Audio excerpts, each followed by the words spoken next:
Hey everyone, it's EM Campos, comic book fan. So I'm going to review another comic book here, but actually this is going to be a reaction type of a video. I'm going to be reacting to this comic that I've never seen before in my life, that I just bought at a thrift store, that is still in the bag, and that I swear I have never opened. Okay, it was like that originally. I swear I've never opened this.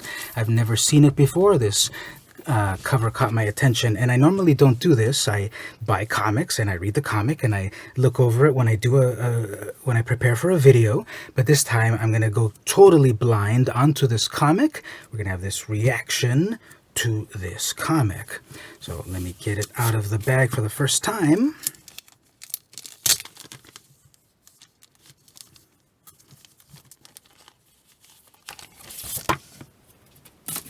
And we'll look at it together. So starting from the cover, what's this comic? Murciélaga, She-Bat. So Murciélaga is female bat or She-Bat in Spanish.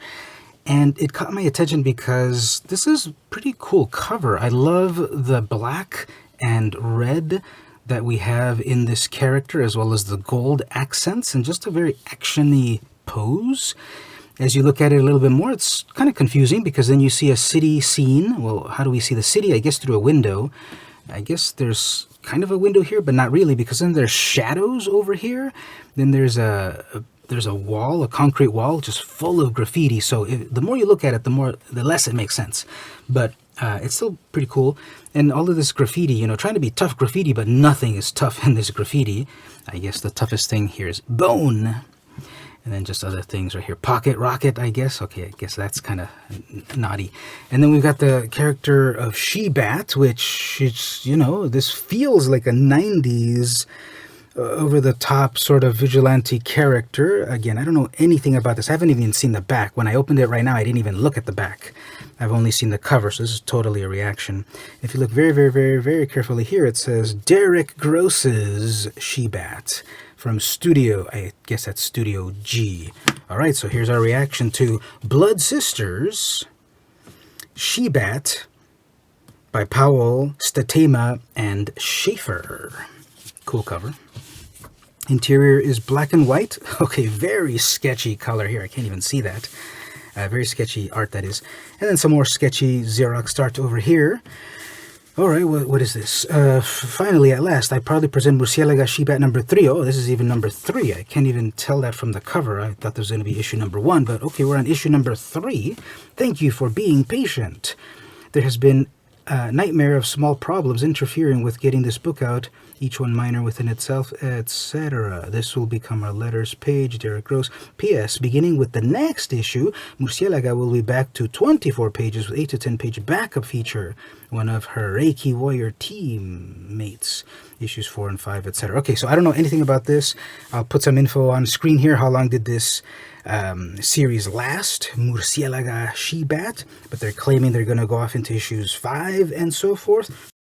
Okay, here we go, some copyrights. 1993, Volume 1, number 3, July 93. Did I call it, or did I call it telling you that this is such a 90s cover with this over-the-top extreme vigilante? I knew it. All right, so then we got a whole bunch of, what? Look at all of these credits over here. What are we even seeing here? Men fight with armies, women battle alone. Studio G, writers. Got a lot of writers. Are these really all the writers of this one issue? Artists, bunch of artists, productionists, characters. Black Watch with Martin Powell, the Myth Fists, the Genie. I guess these are Spider-Mind. I guess these are all of these other things that Studio G published, I suppose. Hoodoo Hokum and Steve League of Purification, Murciélaga She-Bat. Yeah, this is interesting. Again, I don't know anything about this comic at all.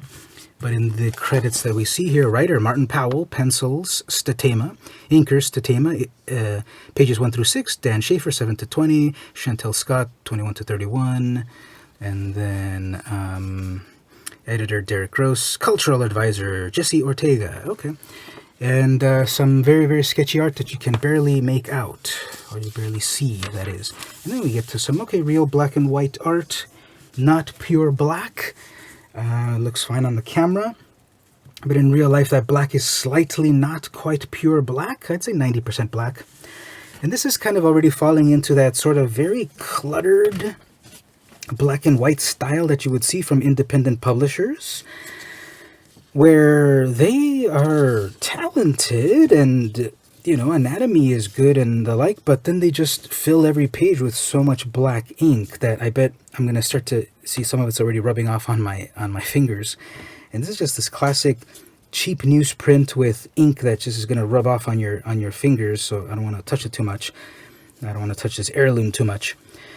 But yeah, this is kind of amateur art, obviously way better than what I can do, but it's amateur in that it's very cluttered. You can do a lot in black and white with less, but we just have to have these speed lines in the sky, don't we? And in the shadows as well. But I give it props for having different line weights. The shadow on her own cape versus the shadow in the sky. And then even some interesting shadow of this dead guy over here. Blood Sisters logo, dripping blood. You know, cool anatomy and posing, just classic. Got a sense of the musculature. Have a sense of the belt wrapping around the thigh over here with a little bit of indentation into the skin. Got that muscle back there. So yeah, it's good from what I'm seeing so far. This is the first time I ever see it. But I just get the sense of this amateur, like, throw everything up on the wall and see what sticks. And panel layout, I suppose, is readable. We've got this top panel flowing into this, which then, do we go here and then here, or do we go from here to here and then here and here? You know, a Marvel or DC comic would not be afraid to put an arrow to where your eye is supposed to go, because yeah, do we go from this panel to this panel, then here, or from here to here, then here and here? A little confusing, but if it doesn't happen too often, that's fine.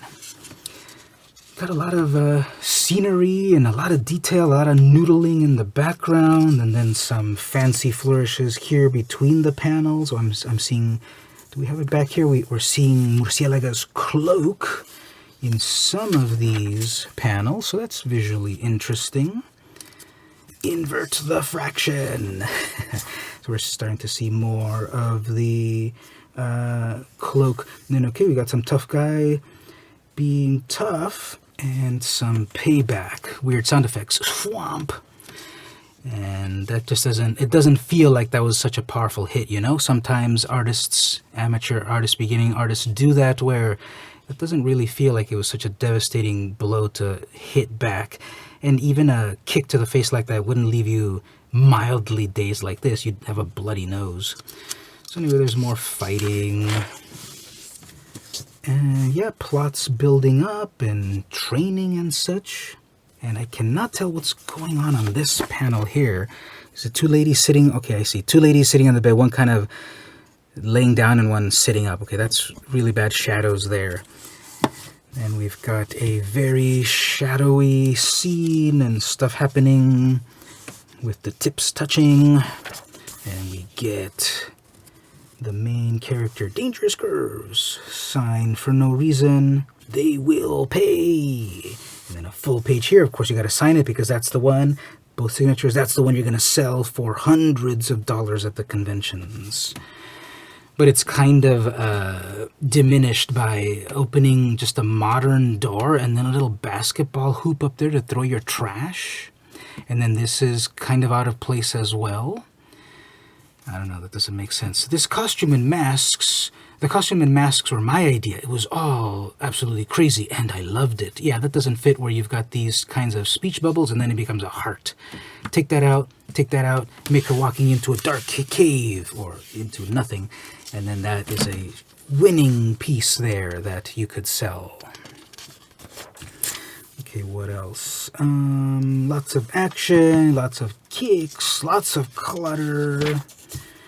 Close-up there, kind of, it doesn't hold up as a close-up as well. The realism kind of breaks a little bit. Got some classic image style right there, I would say. Welcome to hell. Oh, yeah, and they're doing the convention where that's probably in Spanish, because they put the little markers there to signify in another language. So I'm not even reading the story, I'm just looking at the art. And I guess behind the character, her cape is something like that. So I'm not even reading the story, just looking at the art. I'll probably read it later. Reminds me a lot of Angela from Spawn, even with some of those face markings there. And then the ink suddenly got really low. The printer was running out of ink on that page right there. Right? Does that show up on the camera? Pretty dark, and then less dark. And, okay, barbed wire imitation over here, I would say. So we got an Angela imitation, a Spawn imitation, a barbed wire imitation. Pretty cool pose there with a kick. And I'm kind of honestly feeling like, when is this comic going to end? Do you ever get a sense of that when you're reading a comic that's just so cluttered and you think like, when is this comic going to end?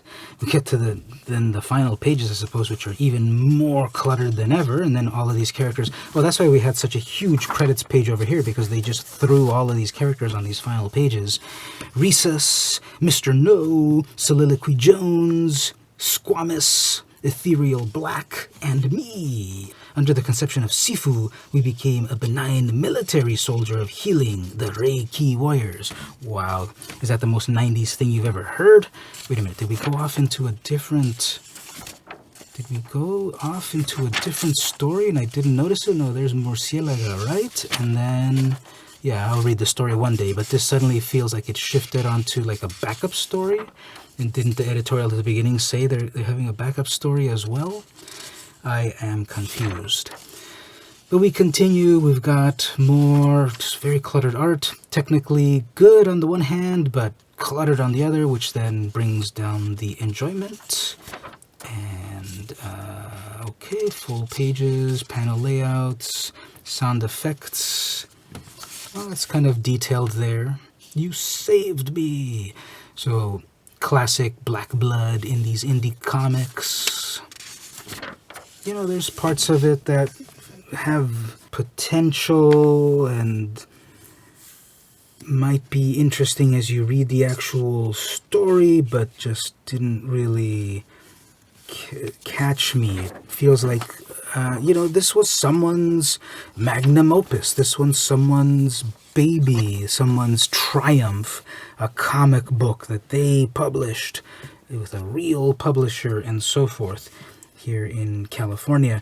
But it just is forgettable.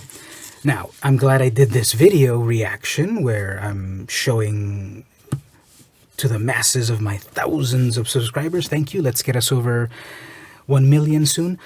But yeah, this is one of these forgotten comics that just came and went. And this studio that also just kind of came and went. Are these characters from some other comic, or do they also appear in this one at some point? Studio G, a creative person cannot be controlled, only guided. And so if this is advertising some other comic, it doesn't do a good job, because what other comic is it? What is its name so I can go buy it? And so, yeah. Then we end over here, as we saw, okay, Derek Gross, Martin Powell, doing Alfred Hitchcock's The Birds. That's kind of interesting. A comic book version of The Birds in the 90s style from an indie publisher. I'll put it up on screen if I found any information about it. But as of this video, I'd never heard about this. I kind of want to check it out. And as for this main feature here, okay, well, we checked it out together. Derek Gross's Murcielaga She-Bat, number 3, published in July 1993 by Studio G. Tell me what you thought about this comic. Was I too harsh in my review? Would you have given it better props and the like? You know, definitely this cover is the best thing about it, and there's some parts here and there with some cool splash page and full art stuff, but even just comparing this part here with the printing elsewhere and the inking, because we had 3 different inkers, that kind of shows. Anyway, tell me your thoughts in the comments. This has been the weekly VM Campos Comic Book Club, and I'll see you in the next episode.